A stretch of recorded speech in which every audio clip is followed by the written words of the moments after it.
దాడులు చేయడం అనేది చాలా తీవ్రమైనటువంటి విషయం. మాది ప్రజారాజ్యం అని గప్పాలు కొట్టావు కదా రేవంత్ రెడ్డి. నీ ప్రజారాజ్యం అంటే, నీ ఇందిరమ్మ రాజ్యం అంటే అణిచివేయడమేనా? ఇందిరమ్మ రాజ్యంలో నిరసన చేసిపోయే హక్కు ఉండదా? ప్రజా పాలనలో రైతులు తమ బాధలు చెప్పుకొని తమ నిరసన చెప్పే హక్కు రైతులకు ఉండదా అని చెప్పి ఈరోజు రేవంత్ రెడ్డి గారిని నేను ప్రశ్నిస్తా ఉన్నా. ఈ దుర్మార్గపు చర్యలను బీఆర్ఎస్ పార్టీ పక్షాన మేము తీవ్రంగా ఖండిస్తా ఉన్నాం.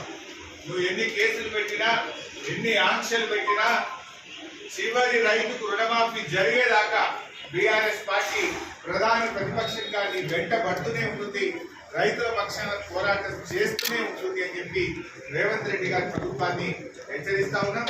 పోలీసులు కూడా చట్ట ప్రకారంగా మెదులుకోవాలి తప్ప చట్టాన్ని అతిక్రమించి ఈ ప్రభుత్వానికి కొమ్ము కాయొద్దని కూడా పోలీసులు కూడా మేము ఇంట్లో పలుకుతా ఉన్నాం. ఎందుకంటే ప్రజాపాలన అంటే స్వేచ్ఛ ఉంటుంది అనుకుంటారు అందరు. ఇక నీ దగ్గర స్వేచ్ఛ ఎక్కడ ఉన్నది? నీ ప్రజాపాలన గుట్టు రట్టయిపోయింది.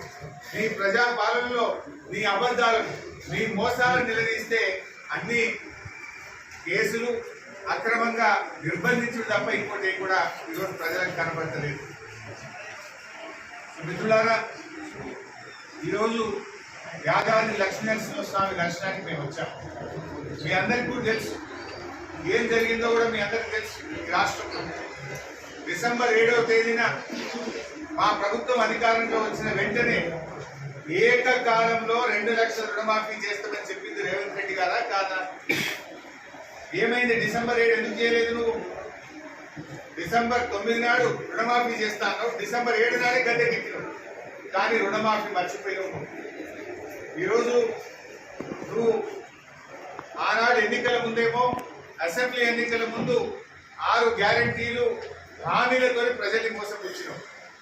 పార్లమెంట్ ఎన్నికలు వచ్చేసరికి నీ 6 గ్యారంటీలను హామీలు ప్రజలు నమ్ముతలేరని చివరికి ఈయన గారు దేవుడి మీద ఒట్టు పెట్టే కార్యక్రమం స్టార్ట్ చేశారు. ఏ ఊరికి పోతే ఆ ఊరు దేవుడి మీద ఒట్టు పెట్టి దేవుడా నీ మీద ప్రమాణం చేస్తున్నా, 15 ఆగస్టు లోపు రుణమాఫీ చేసి తీరుతా అని చెప్పి ఈయన గారు చెప్పుకుంటూ వచ్చింది. దాంట్లో భాగంగా యాదాద్రి లక్ష్మీనరసింహస్వామి మీద ఒట్టు పెట్టింది కదా. లక్ష్మీనరసింహస్వామి తెలంగాణ కొంగు బంగారం, ఎంతో మహిమగల దేవుడు. ఆయన మీద ఒట్టి పెట్టి మాట తప్పితే అది క్షమించడానికి నేరం. అందుకే ఈరోజు ఆ దేవుని దగ్గరికి వచ్చినాం. ఆ దేవుడి మీద ప్రమాణం చేసి నువ్వు మాట తప్పినావు.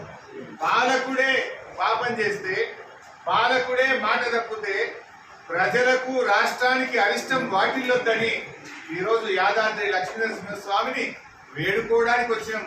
ఈ పాపాత్ముని, ఈ దుర్మార్గుడిని, ఈ దివాలా కోరు ముఖ్యమంత్రిని క్షమించండి. పాపం రేవంత్ రెడ్డి చేస్తే శిక్ష ప్రజలకు పడద్దని, ఈ తెలంగాణ ప్రజలను చూసి ఈ రేవంత్ రెడ్డిని క్షమించండి, తెలంగాణ ప్రజల్ని దీవించండి అని చెప్పి యాదాద్రి లక్ష్మీనరసింహ స్వామిని మేము వేడుకున్నాం. ఆయన